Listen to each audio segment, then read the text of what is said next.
Hi there, you're watching Nightline with me, Nurin Razmyn. The top stories. Attack on Rafizi's son, former minister reveals threatening messages sent to his family.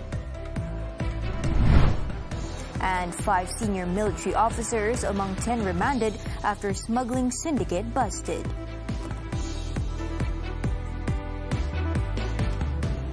Good morning. Former Economy Minister Datuk Seri Rafizi Ramli has revealed that his wife received 2 threatening messages via WhatsApp early on Thursday morning, less than 12 hours after their son was attacked and jabbed with a syringe at a shopping mall in Putrajaya. He believes the threats were an attempt to silence him from exposing a scandal. Speaking at a press conference in the Parliament lobby on Thursday, Rafizi said both messages were sent to his wife from the same phone number. Mesej yang pertama pukul 1.12 pagi semalam lah kan, dan mesej yang kedua ialah pagi ini pada pukul 11.02 pagi tadi, dihantar melalui WhatsApp. Mesej yang sama, diam, andai teruskan, AIDS. Kemudian emoji syringe. The Pandan Member of Parliament did not rule out the possibility that the threats were linked to scandal-related information he had received from certain parties last week. He did not, however, provide further details on the matter. Jadi saya ingat, pada hemat saya, ini cara untuk memastikan saya move on and skip this altogether lah. Previously, the police said they were tracking down 2 individuals believed to be involved in the attack of Rafizi's son. The incident occurred at around 2 p.m. near the mall's parking area. One of the suspects approached the 12-year-old boy and jabbed him with a syringe before fleeing on a motorcycle. The child did not sustain any physical injuries. At the press conference, Rafizi broke down while sharing the incident involving his only son. So I think we have gone through it before, dan I don't think we intend to change course lah. Jadi we will continue normally, dan saya harap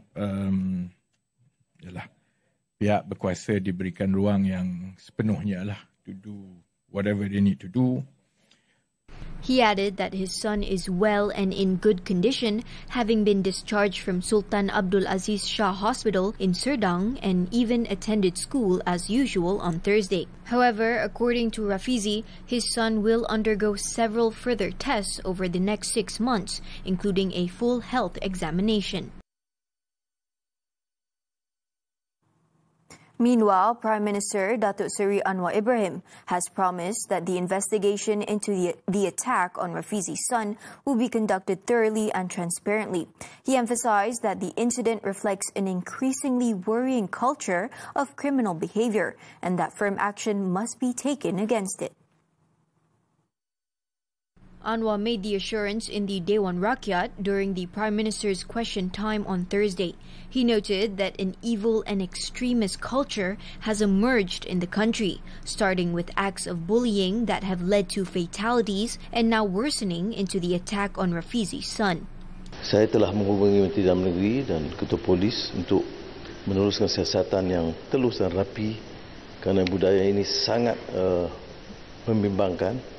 Dan saya beri jaminan bahawa apa yang disebut oleh Menteri Dalam Negeri dan Ketua Polis Negara, bahawa mereka akan bertindak segera, pantas dan cara yang telus untuk bukan sahaja mengambil tindakan tapi menghentikan budaya yang jahat ini. Now, the public has been urged to refrain from speculation and to allow the police the opportunity to conduct a thorough investigation into the attack on Rafizi's son. Communications Minister Datuk Fahmi Fadzil stressed that it is still too early to determine whether the incident was politically motivated. Kita serah kepada pihak polis untuk melakukan siasatan yang menyeluruh. Saya sendiri telah mengeluarkan kenyataan semalam di mana saya mengecam tindakan yang sangat-sangat tidak boleh kita terima.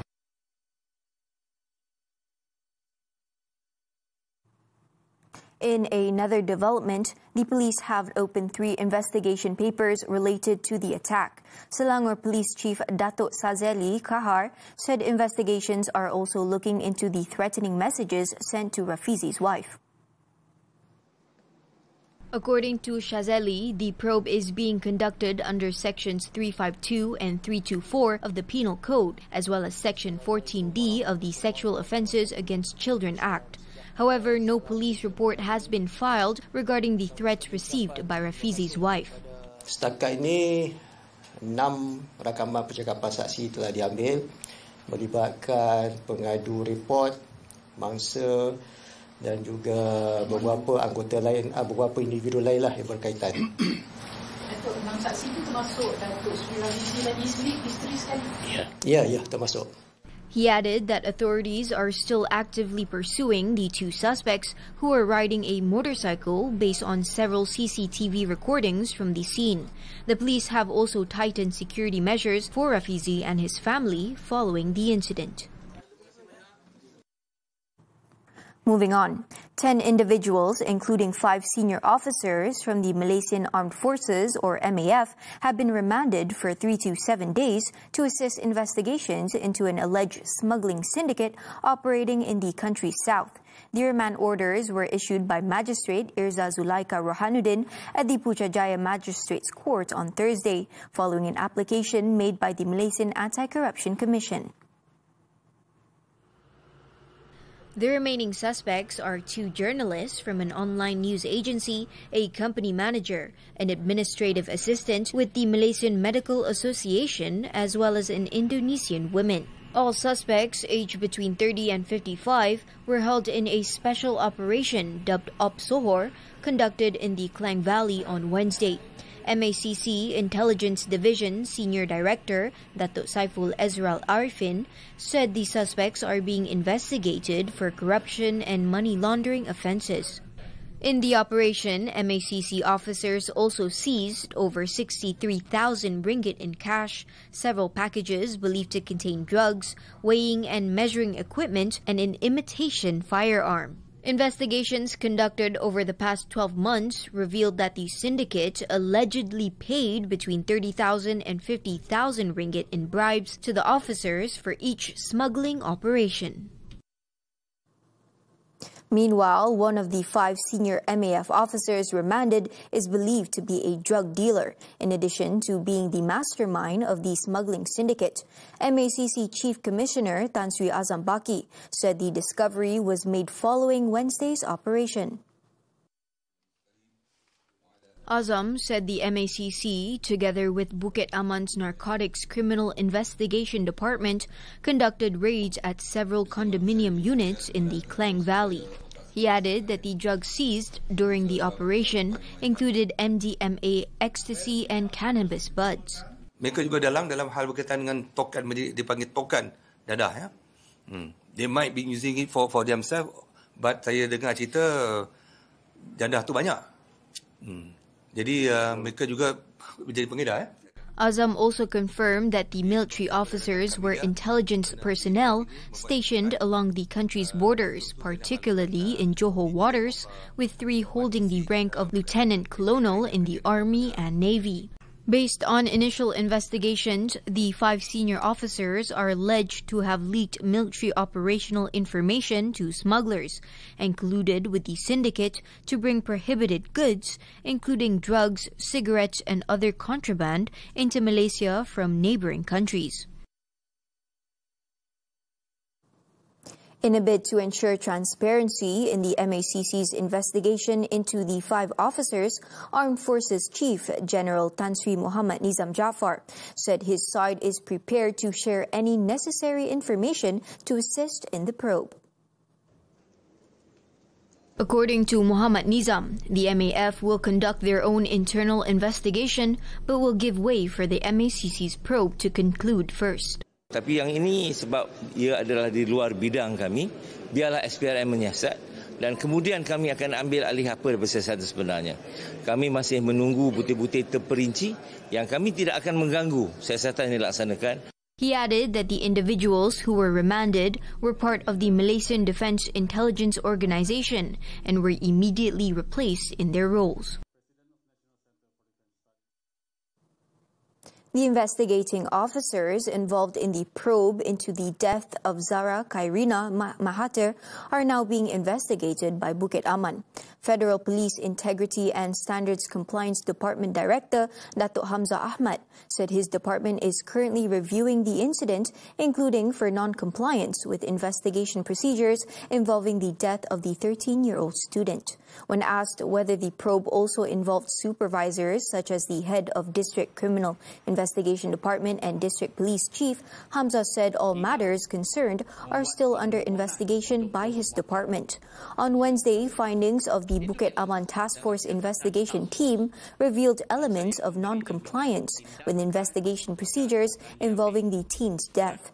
Zara Khairina was found unconscious at the hostel of SMKA Tun Datu Mustafa in Papar on July 16th and died the following day at Queen Elizabeth Hospital.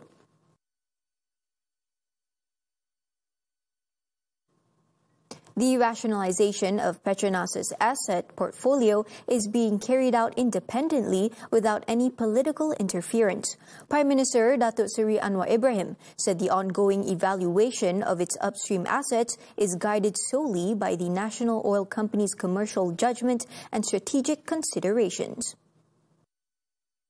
Di Brazil, dia ada 7 blok sektor huluan, 3 blok pembangunan, dan 4 blok penerokaan. Jadi ada keperluan bila diperoleh kawasan minyak yang agak sampai tahap maksimal dijual untuk ditambah pelaburan di aset baru. Anwar explained that Petronas's investments and operations in Canada are considered strategic due to its vast natural gas reserves, estimated at around 50 trillion cubic feet. Its collaboration with global oil and gas giants such as Total Energies from France and Eni from Italy also demonstrates Petronas's strategic approach on the international stage. Commenting on the sale of assets in South Sudan, Anwar said the decision was made for security reasons following the ongoing conflict in the country. The Prime Minister also told the Dewan Rakyat on Thursday that the government is prepared to consider amendments to improve the anti-party hopping law. Anwar stressed that the current law was a draft passed by the previous administration, even though it had been opposed by Pakatan Harapan when they were the opposition. Kena ingat, yang menghalang dulu itu sebelah sana. Ya, itu kenyataan. Kita ingat betul-betul. Kita akan bantah, tapi akhirnya oleh kerana dalam perbincangan terakhir 4 wakil dari kedua-dua pihak, dan bila saya berjumpa dengan mereka, kata okeylah ini saja mereka mampu setakat itu, maka setakat itu kita setuju. Jadi saya pun tanda tangan bagi pihak pembangkang masa itu. Anwar was commenting on the claims that the anti-party hopping law does not reflect its original intent. The law was created to prevent individuals elected on a party ticket from defecting to another party after winning a seat. It came into effect following an amendment to the federal constitution passed by the Dewan Rakyat on July 28, 2022.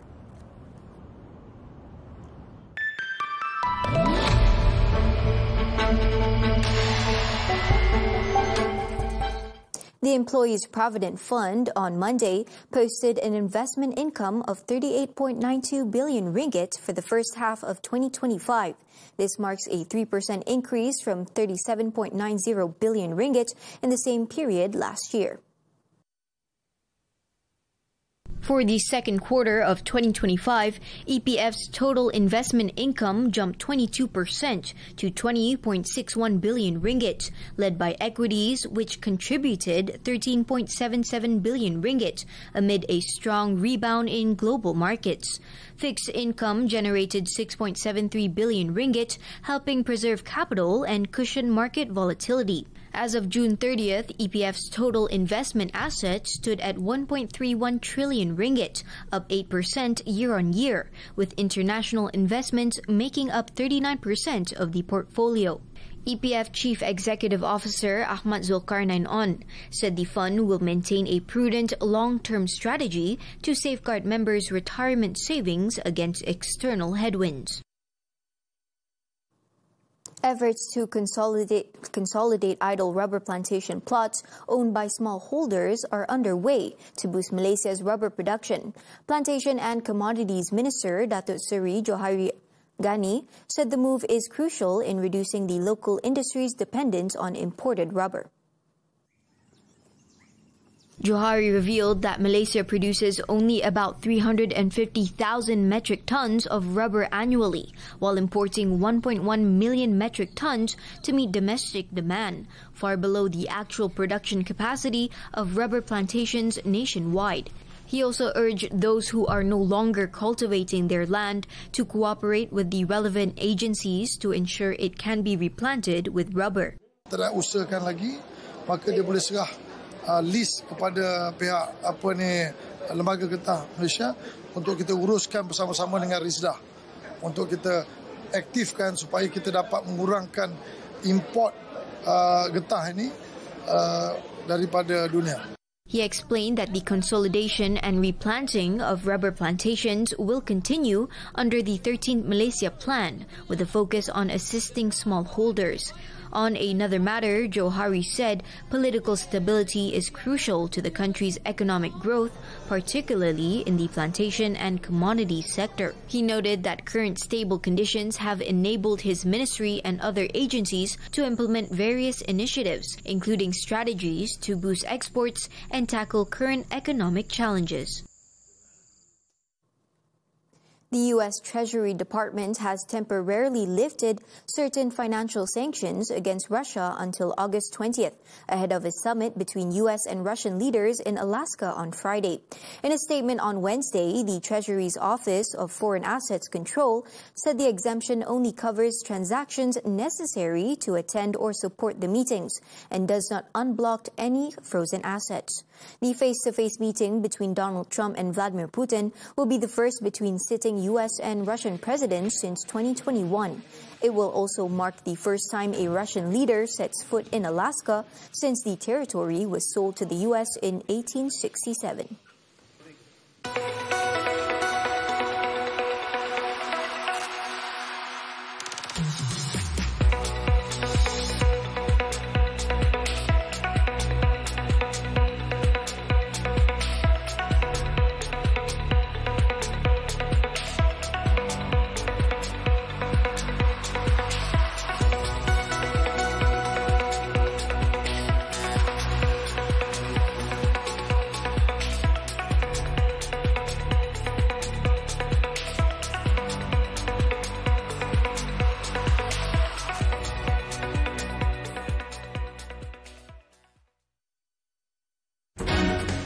A 5-year plan to drive growth, cut deficits, and build a Madani economy.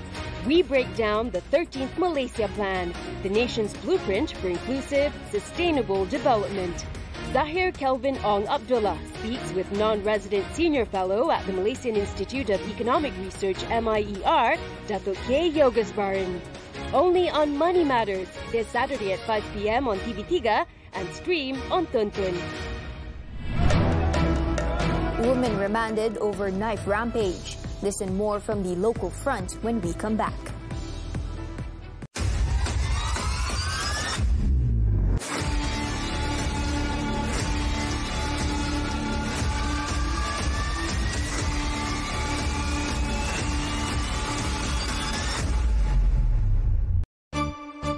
Tanyalah Ustaz minggu ini, Isnin, Jodoh Rahsia Allah.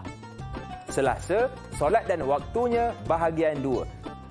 Rabu, kifarah si pencuri online. Khamis, atasi cinta duniawi. Jumaat, normalisasi maksiat. Ahad, kenapa kucing? Tanyalah Ustaz biar tahu, jangan keliru di TV3 dan TV9, stream juga di Tonton. Ada drama barulah kat Facebook. Nak download lah tu. Ingat jangan download ataupun share laman web Cetak Rompa. Jangan. Thanks for staying with us. A foreign woman who injured 6 people in a knife attack in Kajang, Selangor on Wednesday has been remanded for 7 days for further investigation. District Police Chief Assistant Commissioner Nazwan Abdul Yusuf said the 24-year-old university student acted out of frustration with her studies and life in Malaysia. Kenapa dia cucuk dengan pisau? Ya Allah, ya Allah.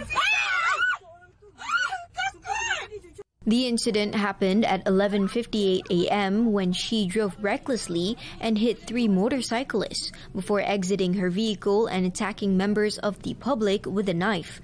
She was eventually restrained by bystanders and handed over to the police. 2 victims remain hospitalized but are in stable condition. Authorities said there is no record of the woman taking medication or suffering from depression. So far, police have recorded statements from 11 witnesses, including the victims. The case is being investigated under the Penal Code and the Road Transport Act. Rumah Bonda founder Siti Bainun Razali has failed in her final appeal to overturn her conviction for neglecting and abusing a teenager with Down syndrome. A 3-member Court of Appeal bench led by Justice Dato Asman Abdullah on Thursday unanimously dismissed her bid to set aside the conviction and 12-year jail sentence imposed by the Sessions Court on May 3, 2023. Asman said there was no denying that the injuries sustained by the teenager, known as Bella, who was 13 when the offence took place in 2021, were non-accidental and not self-inflicted as supported by witness testimony. He said photographs tendered in court showed wounds on her arms, old injuries on her head, face, neck and back, as well as burn marks. Asman added there was no error of fact or law by the High Court judge who affirmed the Sessions Court decision. At the outset, the court also dismissed her application to adduce new evidence, finding it failed to meet the required threshold.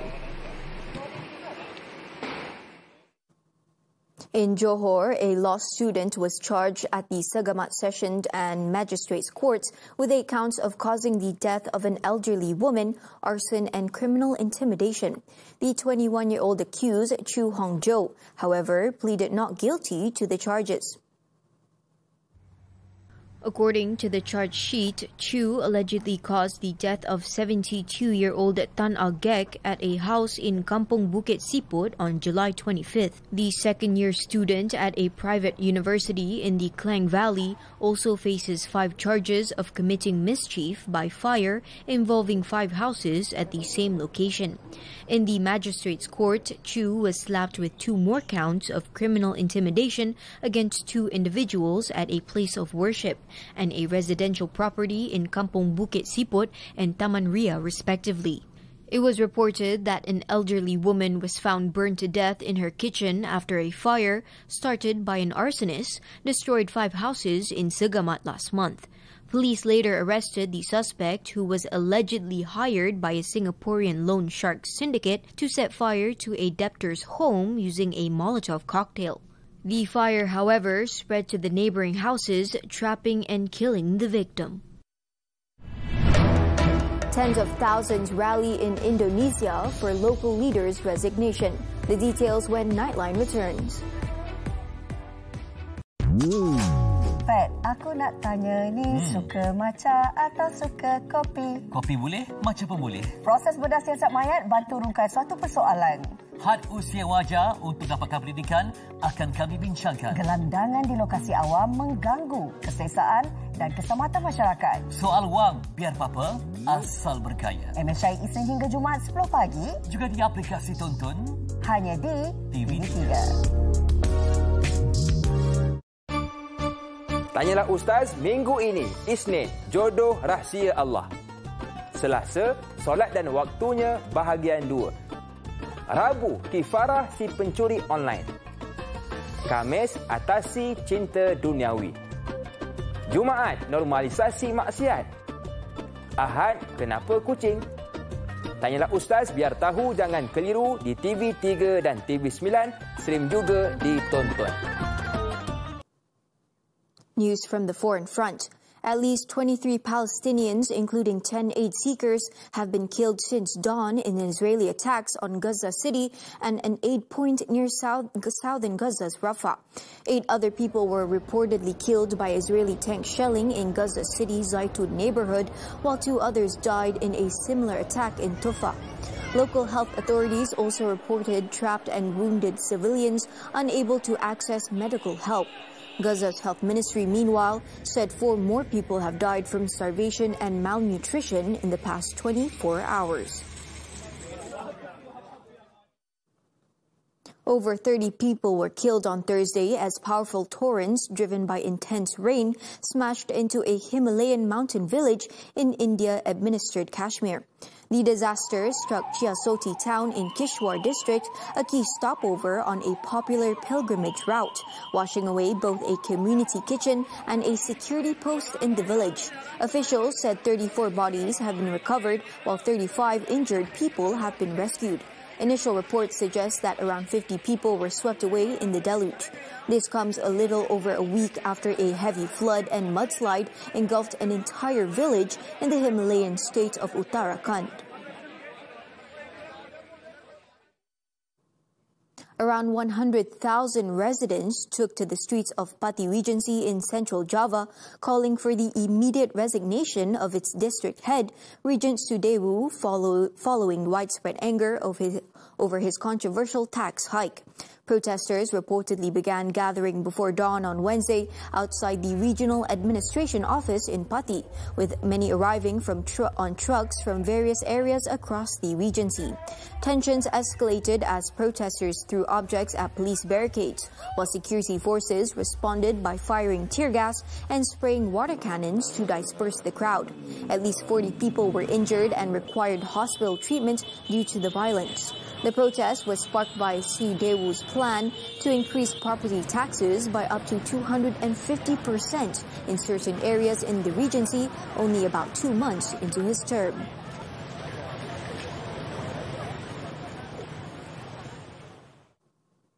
Now in the UK, the man accused of ploughing into football fans at Liverpool's FC's victory parade in May was slapped with a further 24 charges of assault and injuring fans. 53-year-old Paul Doyle, a former Royal Marine, now faces 31 charges in total over the incident after appearing before Liverpool Crown Court on Thursday. The accused was set to plead to the original 7 counts, but after 24 more were added, his lawyer requested more time. According to the indictment, 19 of the counts were attempting to cause grievous bodily harm, 7 counts of causing grievous bodily harm with intent, 3 counts of wounding with intent, and 1 count each of dangerous driving and affray. The case has been adjourned until September 4th. 134 people, including 8 children, were injured after a car plowed into crowds celebrating Liverpool's Premier League title win on May 26.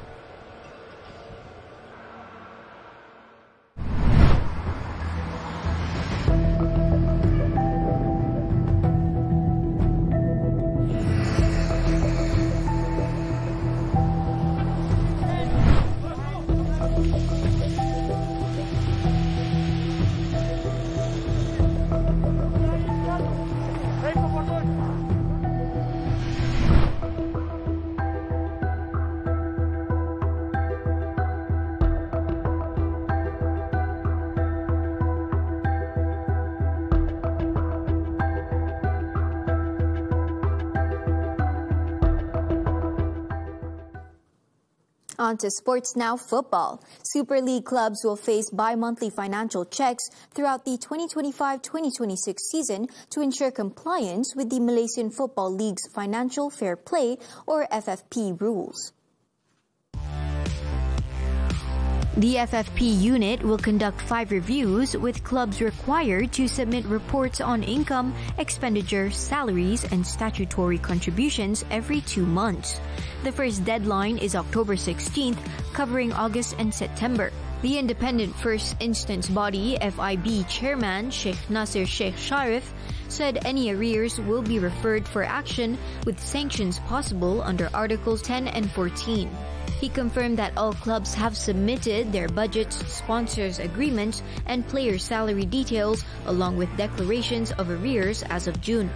The FFP framework sets a salary cap of 80% with breaches subject to penalties.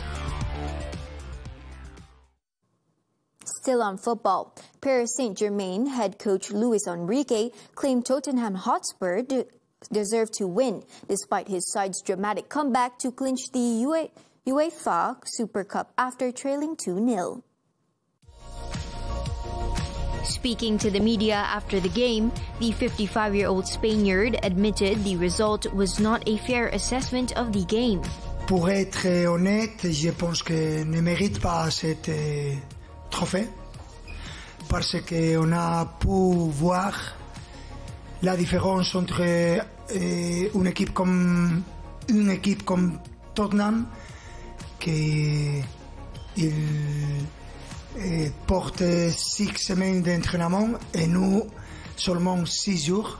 Earlier, PSG pulled off a smash and grab, scoring twice in the final 10 minutes through substitutes Lee Kang-in and Gonzalo Ramos to force penalties. Van de Ven and Matthias Tel missed from the spot as PSG won the shootout 4-3 to lift the trophy.